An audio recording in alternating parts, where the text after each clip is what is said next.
Olá, Maria Fernanda, tudo bem? Um abraço aí para todos que fazem o IEMP. Então, com relação à primeira pergunta, nós podemos dizer que a mulher ela alcançou conquistas na área educacional já bem tardiamente, visto que o único curso básico que as mulheres podiam fazer antes do século XIX, principalmente, seria o curso de cuidados com os filhos, cuidados domésticos, vamos dizer assim.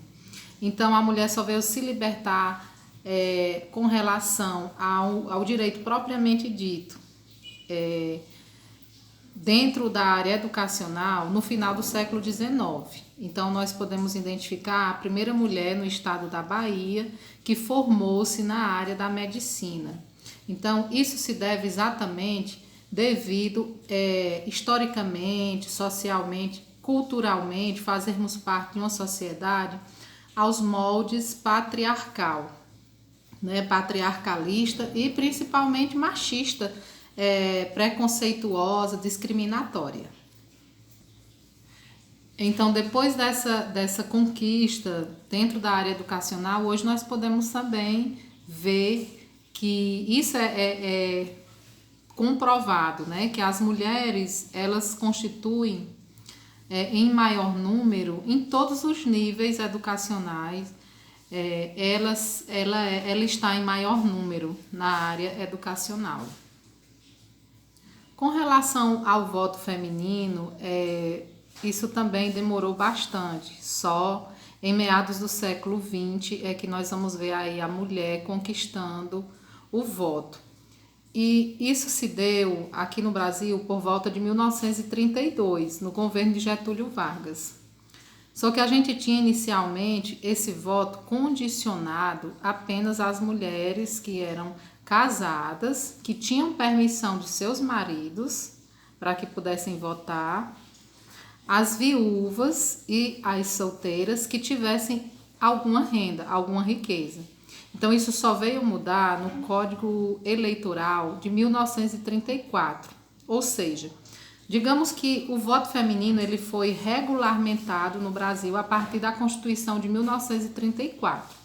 Mas isso só veio ser concretizado, confirmado no Código Eleitoral de 1946. Então vocês percebem que há ainda uma luta muito intensa entre 1932 e 1946 para que o voto feminino, que tinha alguns condicionantes para que ele existisse, para que ele fosse estipulado, ele só vem a ser aberto para todas as mulheres aqui no Brasil no Código Eleitoral de 1946. É importante lembrar também que foi no governo de Dilma Rousseff que foi aprovada uma lei em que se instituiu o Dia do Voto Feminino, que tem o dia 24 de fevereiro de cada ano, né, do ano, para comemorar essa data comemorativa do Dia do Voto Feminino, que foi uma conquista histórica para as mulheres. Então, a Dilma Rousseff, que foi eleita ao cargo máximo do executivo no país, foi a primeira mulher eleita, ela sanciona essa lei. Então, é muito interessante falar um pouco sobre o Estatuto da Mulher Casada, porque assim, como eu havia colocado inicialmente, nós fazemos parte de uma história em que de uma sociedade moldada ao machismo, moldada ao patriarcalismo, em que havia sempre aquela figura de força implantada pelos colonizadores portugueses.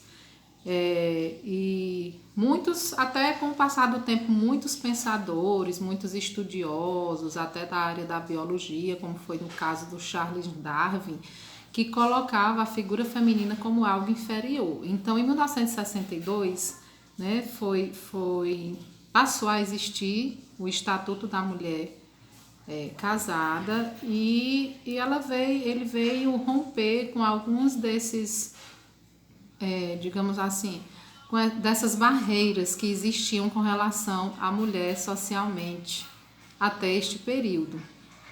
Porque muitas das permissões que a mulher devia a seu esposo, a seu marido, como a permissão de sair para trabalhar, para estudar, essa coisa toda, isso foi rompido, né? O estatuto passou a defender alguns desses direitos.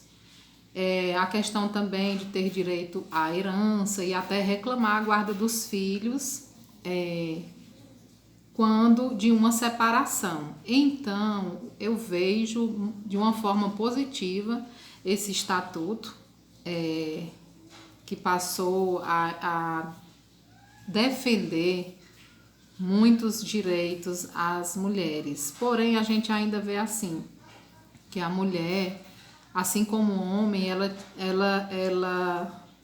tinha e tem esses direitos e sempre foi tratada com inferioridade e que não havia a necessidade de tantos dispositivos legais para que esse respeito fosse, de fato, passasse a existir, digamos assim.